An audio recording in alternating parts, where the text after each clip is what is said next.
Bonjour à tous, bonjour à toutes, vous êtes sur la chaîne Cap 7e art, c'est Xavier et aujourd'hui je dois vous parler de A Real Pain, un film de Jesse Eisenberg que vous avez pu découvrir notamment grâce à The Social Network ou encore comme le Lex Luthor de l'univers de Zack Snyder dans Batman v Superman et une petite apparition dans Justice League.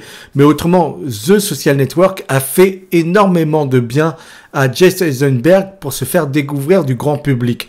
Aujourd'hui, il est là pour nous faire son premier grand long métrage.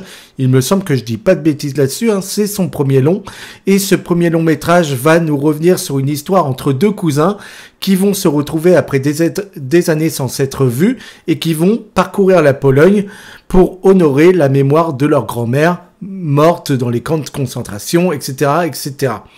Donc on est là pour raconter cette histoire. En tout cas, si elle n'est pas morte dans les camps de concentration, elle a participé à l'histoire, etc. Donc on est là pour quand même honorer ce moment difficile qu'ont pu vivre les Juifs.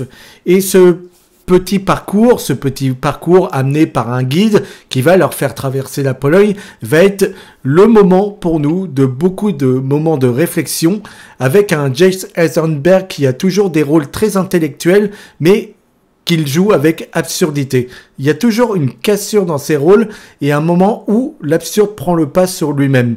Et encore une fois, c'est le cas aujourd'hui avec ce rôle parce que Jesse Eisenberg a beau être l'intellect de ce duo entre ses deux cousins, eh bien on voit qu'à des moments il est complètement déconnecté.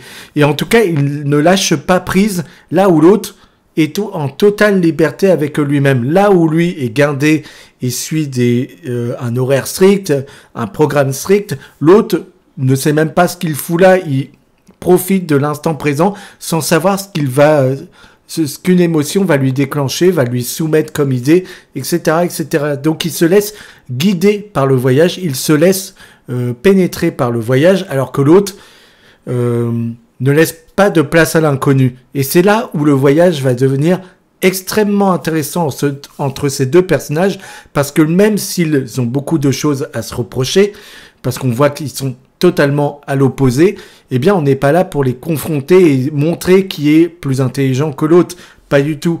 Et le film va surtout mettre l'accent là-dessus, et il est là pour nous montrer que tout de même, malgré tout, malgré le fait qu'ils ne se comprennent pas beaucoup, ils s'aiment énormément.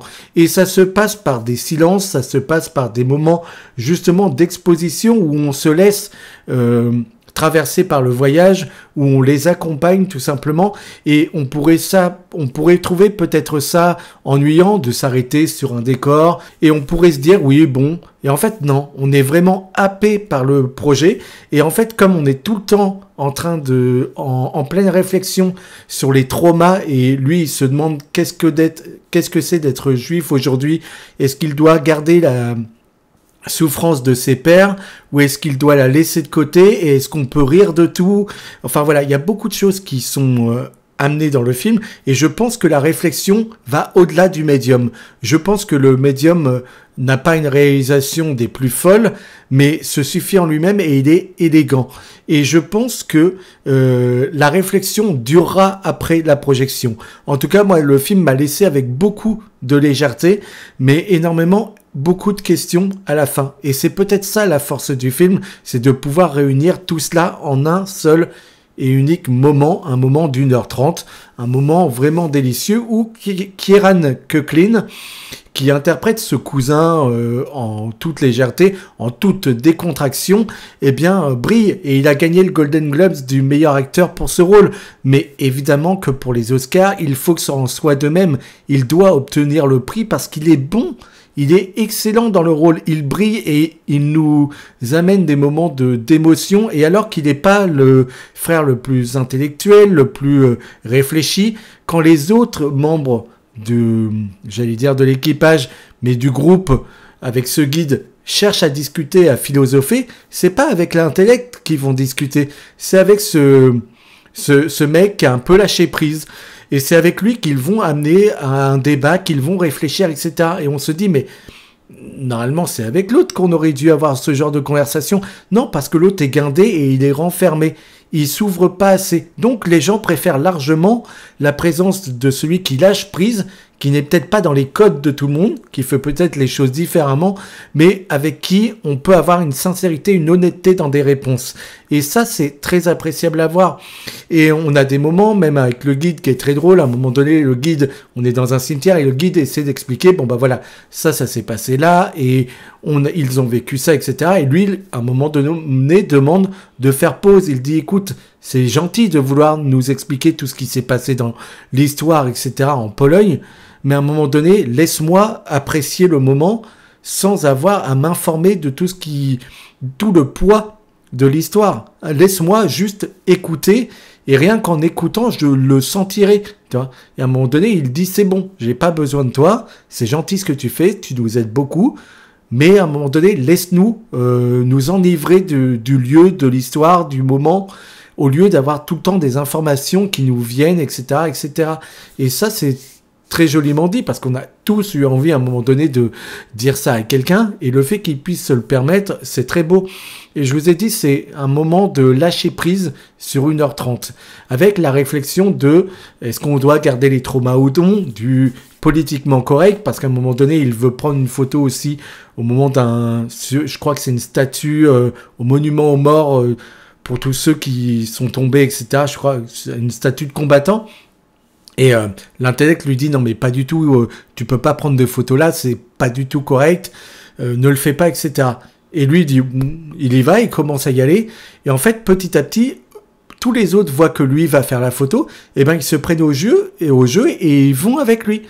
Et en fait il se retrouve le seul con à vouloir à se brider et finalement à être contre les autres, mais les autres voient pas le problème non plus. Donc en fait c'est lui qui crée des problèmes dans les situations, alors que l'autre lâche prise. Alors oui, on peut bien évidemment se demander, est-ce que c'est normal, est-ce que c'est politiquement correct? Par exemple, je me verrais pas faire une photo au niveau d'un camp de concentration juste derrière. Vous voyez, il y a la mémoire, il y a quelque chose de l'honneur, etc., qui est profond tout de même. Mais le film raconte tout cela, et le film raconte tout cela en un voyage où vous êtes un compagnon de route, où vous êtes un pote de ce groupe, et vous les accompagnez au travers de leur sentier, au travers de leurs réflexions et au travers de leur amitié et de ce lien familial qu'ils ont de très fort. Et voilà, que vous dire de plus? Vous êtes un compagnon de route où vous allez vous émerveiller des jolis plans qu'on va vous proposer, des jolis décors qu'on vous proposera, avec les jolies réflexions qu'on y amènera. Et c'est tout cela, le film de Jesse Eisenberg, qui sortira le 26 février et que j'ai eu l'honneur de voir en avant-première quelques jours avant tout le monde. Donc voilà, je suis hyper heureux d'avoir vu ce film, parce que des films légers sur le sujet des traumas psychologiques des Juifs et de tout le poids de l'histoire, eh bien je dois dire que j'en vois peu le traiter ainsi. Mais Jesse Eisenberg a l'élégance de le faire et ça marche réellement bien. Je vous invite donc à voir A Real Pain, à vous délecter de ces dialogues, de ces décors et d'un Kieran Culkin qui remportera l'Oscar du meilleur second rôle, et ce sera juste amplement mérité. Mais ça, j'ai très hâte de le voir. Donc bien entendu, vous pouvez me retrouver, vous pouvez vous abonner à la chaîne, me donner du soutien maintenant, c'est pas trop tard et ça m'aide beaucoup. Vous voyez que la chaîne a encore du mal à réellement avoir des scores de dingue, et en abonnés, ça va, ça vient, mais c'est quand même très compliqué de ramener les gens jusqu'à moi. Donc un petit abonnement, c'est un petit encouragement que vous me faites.